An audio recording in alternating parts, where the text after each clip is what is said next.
right now. Today is the day that you choose to change the rest of your life. It is time to turn your setback into the greatest comeback story ever told, and nobody is more capable than you.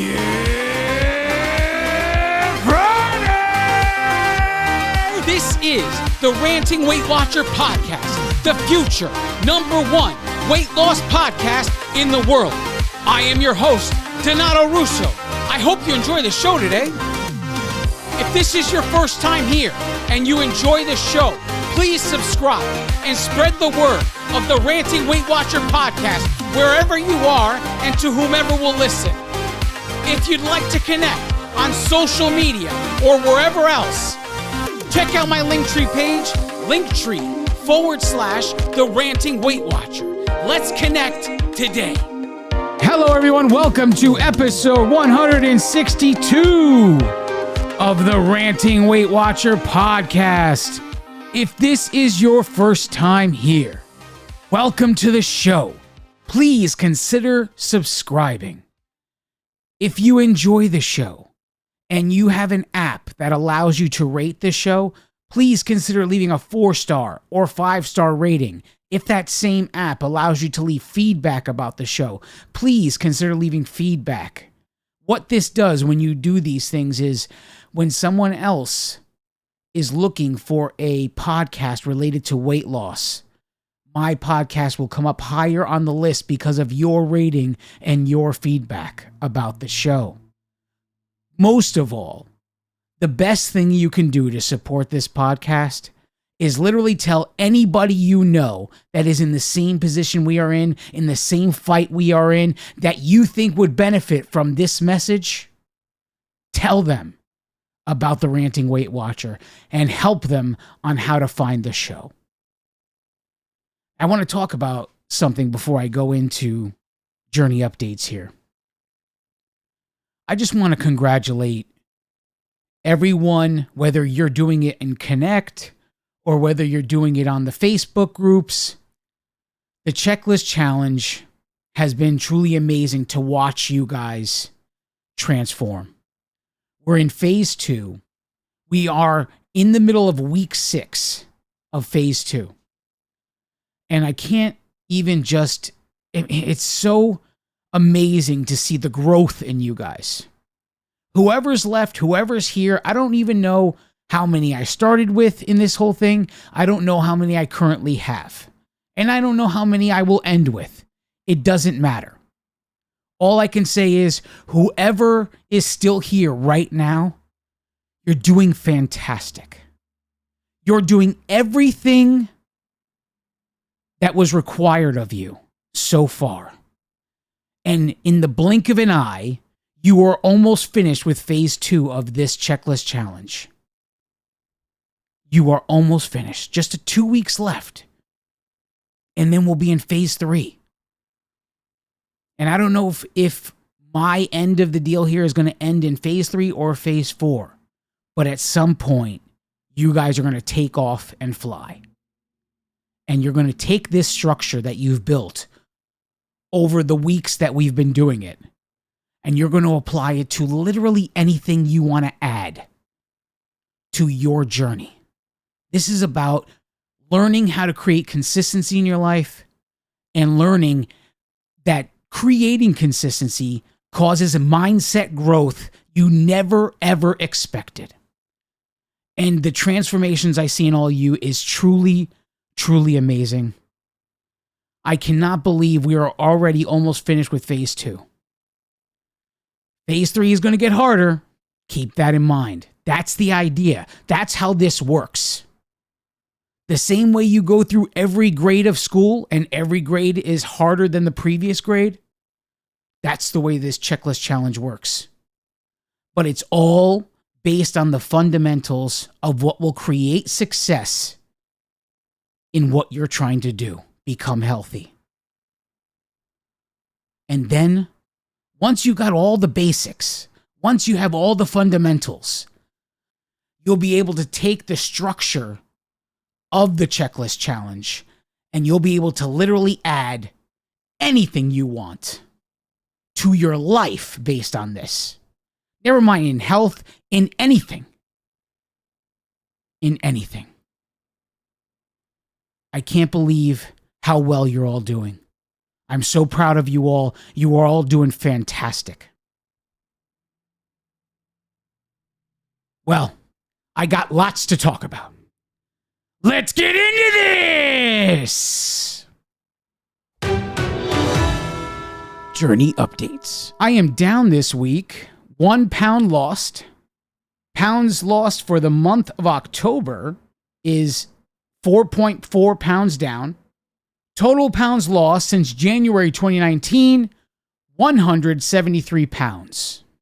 Pounds remaining to get to the 175 pound milestone, 2 pounds. Pounds remaining to get to the 200 pound milestone, 27 pounds. I mean, talk about being on the doorstep.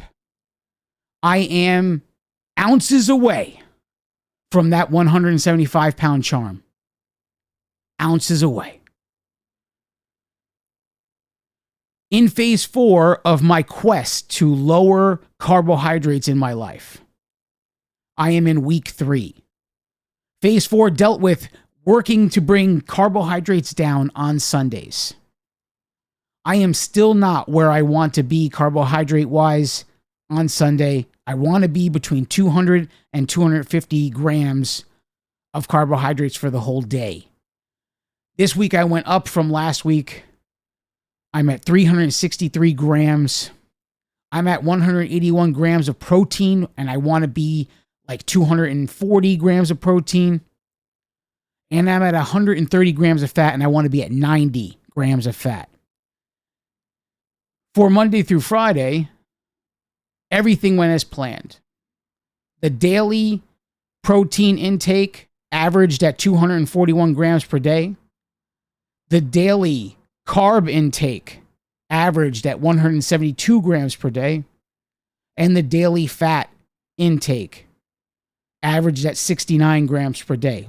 Well, that's a little low because we want to be at 90. So Monday through Friday, I want to raise the fat intake. Saturday or Sunday, I want to lower the fat intake. Maybe it just all balances out. Maybe the amount of fat taken in on Sunday will average up the low amount of fat taken in over the Monday through Friday work week. But whatever it is, we keep working at it because that's what's necessary. You know, I recently received a question. And basically, the question saying, I often talk about getting to the next level, or I talk about evolving. What does it mean? What are the levels? What does it mean to evolve? And I've mentioned this so many times in episodes, and I never really explained what it means to me. So I decided to make this entire episode about explaining the process, explaining what happens as you start a healthy lifestyle and when you are really, really in it. There are many different times where I have started a healthy lifestyle, but this is the one time I've been serious and been all in. And so the most mindset growth has come from this experience. And my analytical mind has shown me a commonality between how the journey prompts you, it's time to evolve because the next level is going to get harder.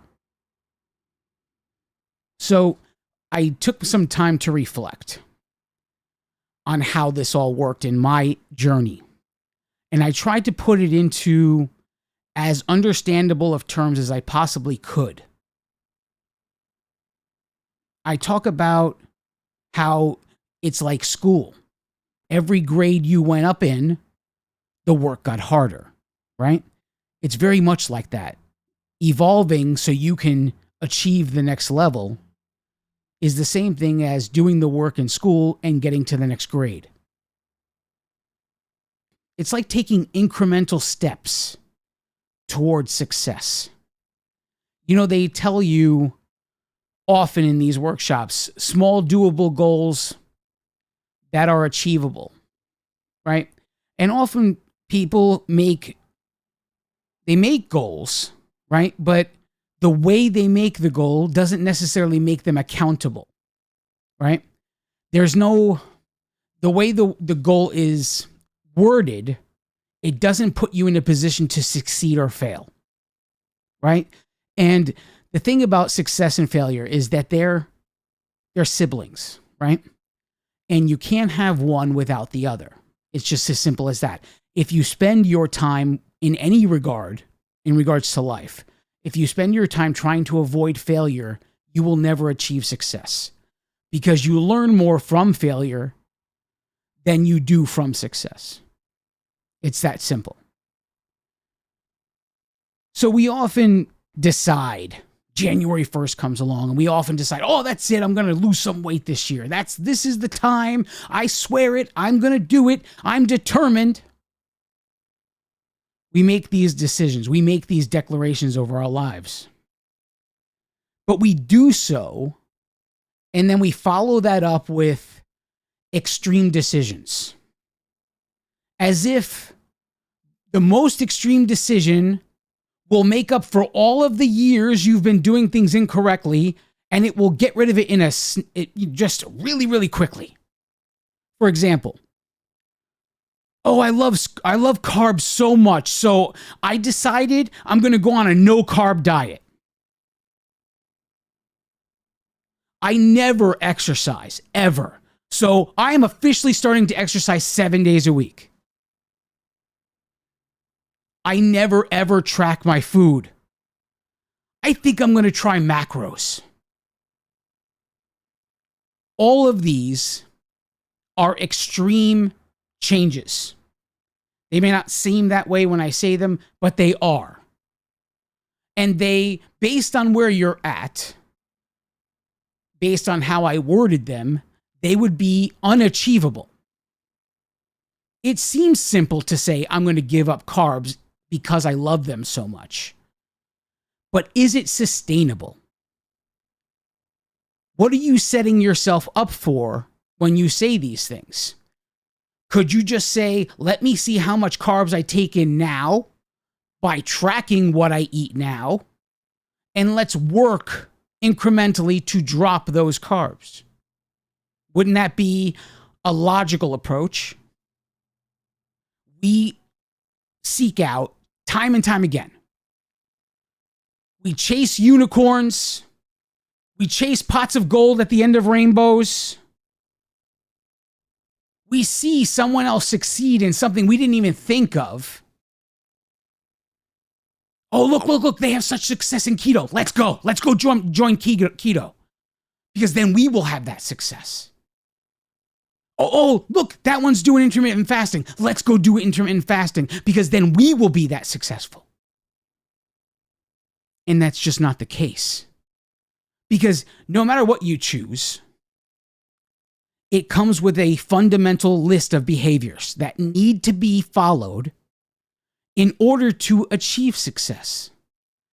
And if you're not doing the fundamental behaviors where you are, what makes you think you're going to do them where you're going? We jump into fad diets thinking we are going to produce results. But all we really do is take our bad habits into the next one. That's it. So really, what does it take? What needs to grow or evolve to achieve success and become healthy? Your food choices need to grow and evolve. Your eating habits need to grow and evolve. And your exercise needs to grow and evolve. And this is where I would classify evolution level 1. And I could call this the food substitution phase. When you enter this phase, you have 3 choices. Choice number 1, make no changes. And you do everything possible to take your favorite foods from your old life into your new life, and you will do anything possible to fit them in on a daily basis because you are unwilling to let go of anything. And now here's choice number 2, the illusion of change. You make a few healthy choices. You eliminate some of the old choices from your old life. You watch a bunch of videos on the internet about crazy things that recipes people are making so that you can pretend you're eating stuff from your old life. For example, cauliflower pizza, cauliflower rice, veggie lasagna, cottage cheese ice cream. We are going out of our way to create things that make us feel we are eating other things. The problem with this is we start off feeling like it serves the need. There's only so long it will serve the need, though. And at some point, cottage cheese ice cream just really isn't ice cream. Especially when you're standing in Baskin-Robbins. Especially when you're standing in Dairy Queen. And you're looking at a picture of a blizzard. Suddenly, cottage cheese ice cream is just not cutting it. Eventually, the illusion wears off and you go back to where you were. And then there's choice number 3. Choice number 3 is exploring all new food items, tasting literally everything that has to do with the plan you've chosen, and seeing if you can create a library of food that you will be able to eat 97% of the week, so that the other 3%, you can fit in the stuff from your old life, but not in a way that will basically take away from what you've accomplished with the 97%. You will explore everything having to do with, if you're on WW, you're looking at everything that's low points, keto, no matter what, whatever it is, whatever plan you're on, you're exploring every food item having to do with that plan. You're tasting every single one, and you're going to take your time with it. And you're going to really come up with a library of things, because right now, the way you eat, what puts you in this position in the first place, is the fact that you enjoy what you put in your mouth, right? So if you can enjoy what you put in your mouth in order to lose weight, could you then logically say you will stick to the plan longer based on that? I would say yes. So, if choice number 1 insists you keep your old food in your new life, how long before you fail? If choice number 2 gives you the illusion of eating food from your old life, how long does it take for you to go back to the food from your old life and then go back to your old life altogether? And choice number 3, filling your world with great food that you enjoy, all within a confined, controlled environment that allows for you to touch stuff from your old life a portion of the time. But even you touching those old items will not take away from what you've accomplished the rest of the week. Which one are you likely to stay on longer? Choice number 1, choice number 2, or choice number 3? Are you seeing the trend here? Are you seeing how the first stage of evolution, how when people are jumping into a new life on January 1st, Quitter's Day is January 17th, and it goes straight until Valentine's Day or whatever. And 80% of the people that started on January 1st are gone before March begins. What choice do you think they made? 1, 2, or 3? The reason I could tell you all of these things exist with such certainty is because I've done all 3 of them. I've literally done all 3 of them.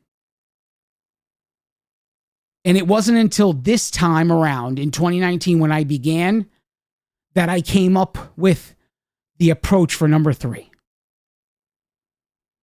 It took 3 times. And I'm not even talking about just in WW here. I'm talking about my entire life. I'm 45 years old. All of the weight loss programs I ever tried my entire life. That's what built what I'm talking about today. We're going to take a break. Don't go anywhere. We're going to take a break. Don't go anywhere. I now present to you the Ranting Weight Watcher Accountability Creed. If you choose this day to say this creed, you are accountable to me, the author. You are also accountable to all of those before you who have taken the creed, and all of those after you who will take the creed. But most of all, you are accountable to yourself. Now recite with me the Accountability Creed.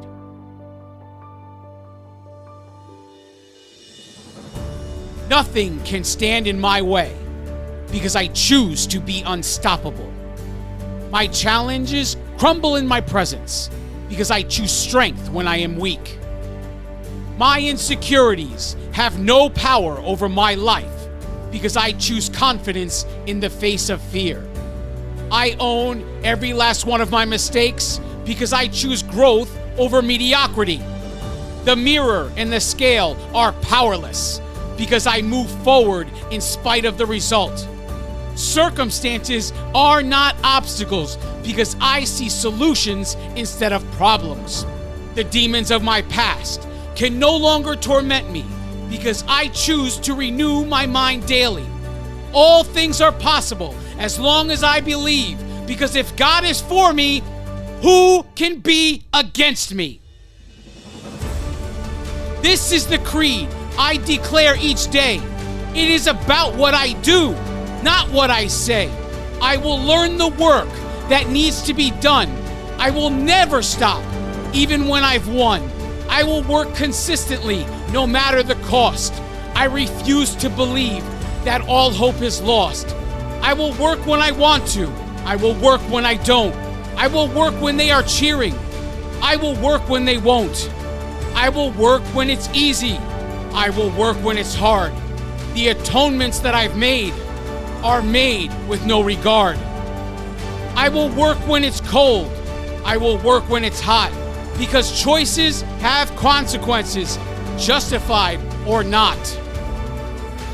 When I think I know it all, I will start back at 1, because regardless of what I think, the work is never done.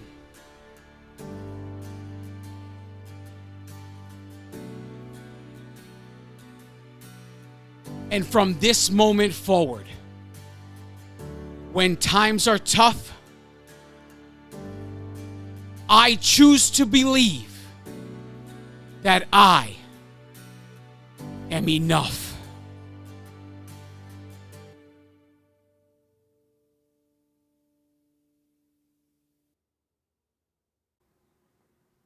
And we are back. Thanks for sticking with me.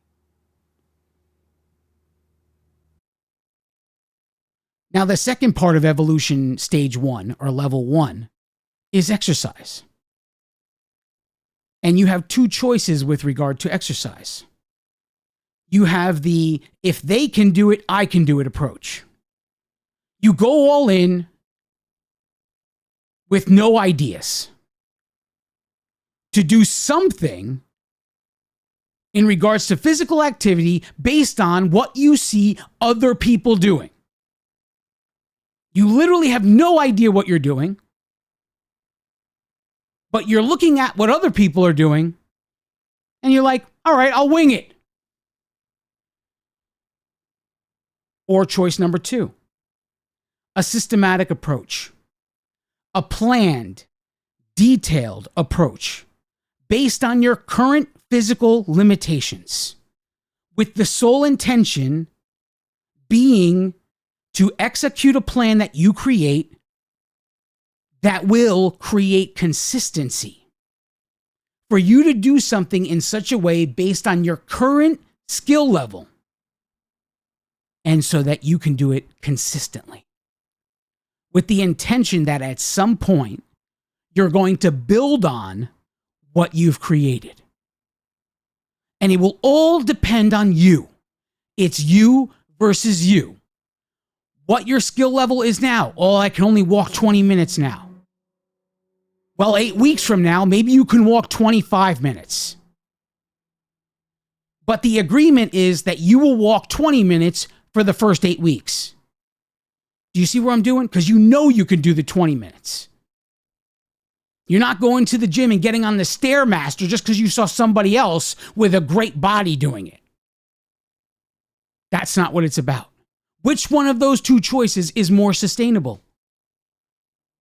Again, I'm telling you this based on my personal experience. I've created this whole scenario based on my personal experience. So now one common thread you're going to experience in this episode is that every time I go into the next level, it's going to start with the same thing. And that thing is weight loss becomes stagnant. That's your sign. If you're doing everything regarding the work consistently, and then the weight loss becomes stagnant, it is a sign that you are getting to the next level, and it's time to evolve. If you are not doing any of the work consistently, you will not know what to do when this happens, because you will doubt everything about yourself, about your efforts, because nothing of what you do is consistent. That is the importance of creating consistency in this journey, because the confidence that will come from it will tell you that the sign that my scale results are in stagnation tells me I'm ready for the next level. What do I do next? So we come to evolution level 2. There are 2 choices once your weight becomes stagnant and you're ready to enter evolution stage 2. One of these choices may work for a time, but mostly will drive you crazy and send you back to evolution stage 1, and then maybe even back to the beginning, based on your frustration achieved. And the other one will get you to achieve additional success, additional confidence, additional consistency to make it so that you get to the next level. So here's choice number 1. I call it the guesswork approach. You literally get to the point where the weight has stagnated, and you start asking anybody you can, anybody within 3 feet of you, what they did when the weight became stagnant. And you start guessing based on what 1,000 opinions did. Because everybody that's hearing you is going to have an idea. And maybe they work for you. Maybe they don't work for you. Maybe they're not even really doing it anymore because it didn't even really work for them, but they're just saying it because they want to be part of the conversation. I'm not being an ass here. This is real. There are people that will recommend you do things that they no longer do because they couldn't even keep it consistent. They will recommend things to you that they heard other people talking about, knowing they've never even tried it. And you will go out of your mind, guessing your way through what will create additional success. And maybe you might create a little bit more, and then maybe the weight gets stagnant again. Then maybe you go backwards. You start to gain weight, and the frustration goes so crazy, you end up back in evolution level 1. Or you take the student approach. You finally decide to become a student of the craft you are attempting to create. You do this by reading books or articles about nutrition, physical fitness, or about aspects of your journey that you're struggling with. All in the hope that you might read something that will cause you to ask questions. And if you do read something that will cause you to ask questions, the answers will be built in. It won't be what is the answer, because the reading is what caused the question. So the reading is the answer. And the question is, how will I implement this in my life? Which of these two choices do you think is sustainable and will get you to the next level? Choice number 1, guesswork. Or choice number 2, to become a student of the journey. Again, I'm telling you this based on experience. I've been trying to lose weight my entire life. And since 2019, I'm finally succeeding in my life. It's not because I didn't try all the other times. It's as simple as that. So let's say you choose number 2, you become a student. You read something and you say, oh, I wonder what happens if I implement this in my life. And you come up with a plan. How will I implement this? When will I implement this? How long will I implement this? And doing all of this eventually gets you to evolution level 3. Maybe your reading about food taught you something about some of your choices you don't really like. And you could see something in that food that's turning you off now. And instead of choosing a food that will please your tongue, you want to choose something that will please your body. Something that will give your body what it needs so that your body can give you what you want ultimately. This is what's happening in level 3. The sacrifices of the things that will please your tongue, and I'm not talking about everything. Doesn't have to be everything. It's not all or nothing world. But if you learn in your reading that a certain food you consume on a daily basis causes things in the body that in the end are counterproductive to what you're trying to do, now the question is, well, what can I do instead? What choice can I make that will benefit my body, and so my body can give me the results I want so much? So the knowledge you pursue in level 2 will help you in level 3. And you'll achieve additional success. And then the results will stagnate again. And now you notice I'm telling you on purpose, because every single one of these moments, so many people get to the first stagnation from level 1 to level 2, and they become so frustrated they end up quitting. I would say the overwhelming majority do that. Come to that first level where things start to stagnate, if they even make it that far. If you're not one of the people that made such extreme changes in your life, you actually made some sustainable changes. Now you are here into March. So you're not just one of the January, New Year, New Me people. You made it to March. And maybe you're hitting your first tough go. The results are not coming as easy as they used to. So many of the people that make it there will end up quitting in this time period because of the frustration achieved. Instead of recognizing it for what it is, you're about to enter level 2, but you need to make some changes to get there. Every level has its sacrifice. And it all depends on what you want more. Are you willing to make the sacrifice to achieve the level? It's that simple. So evolution level 4 begins with stagnated weight results. And really what level 4 is wash, rinse, repeat here. There is nothing after level 4. It is the perfecting of 2, 3, and 4. There will always be moments where your weight becomes stagnant.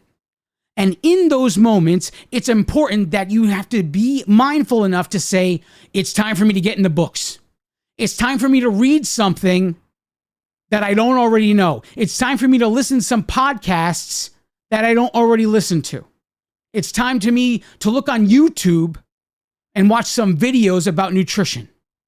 All in the hope that you'll learn something you don't currently know. And you'll be able to repeat level 2, 3, and get back to 4 again.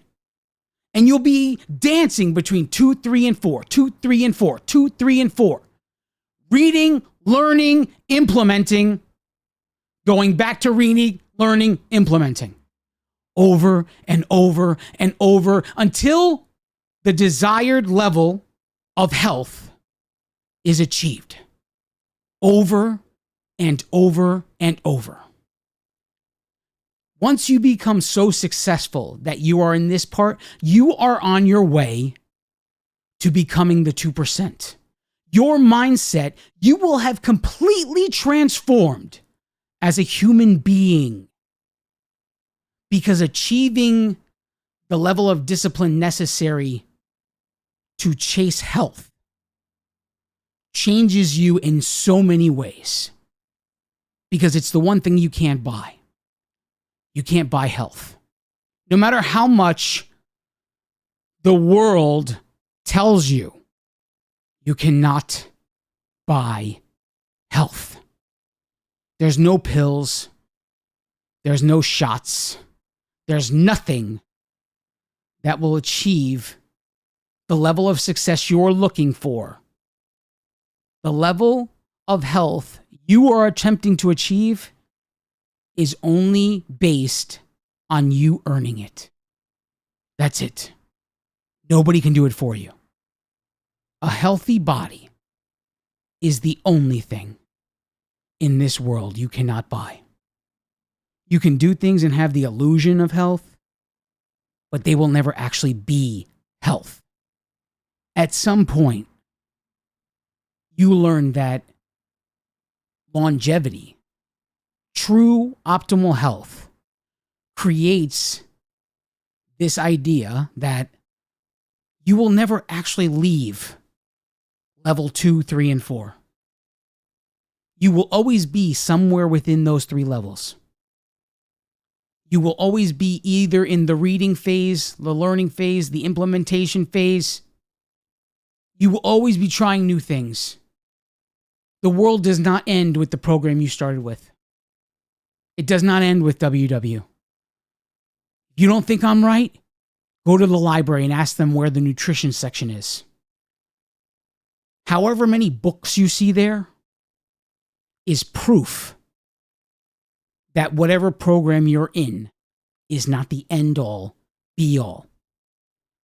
It is a good start, but if you want to achieve true longevity, the pursuit of knowledge is more important than what you will actually implement. Because if you never pursue the knowledge, what will you implement? You will spend your life spinning your wheels in the hope to create something. In the end, I've said it 1,000 times. The only thing separating you from what you want most is you. I don't know what you're thinking right now. Maybe you're thinking, it can't be that simple. It can't be what he said it is. It's just not that way for me. It's just not that way for everybody else. Just because it was this way for him doesn't mean it was this way for anybody else.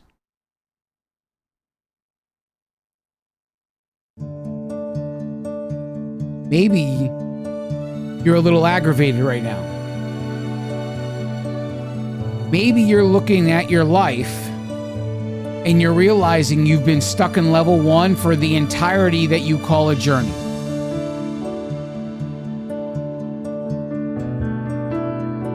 What you do from this point on, after making this realization, is the key. Because you can get angry and pissed off and sad and depressed and all that other nonsense, like you always have done. And you could turn to the refrigerator, or you can go to the drive-thru, or wherever else you go. You could turn to the idol that you've created that you say gives you comfort when you are sad, depressed, angry, plug in the emotion. Or you could finally do whatever it takes to change your life.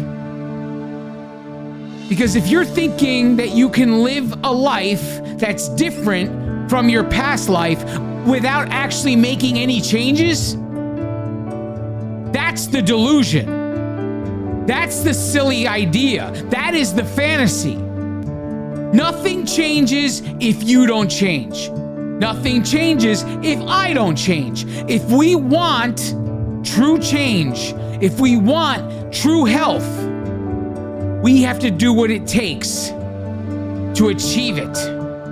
And maybe what's the work for me is not the work for you. It doesn't matter really in the long run. Because in the end, it's this simple. Be a little bit better today than you were yesterday. That's simple. And you want to do that every day for the next 5 years.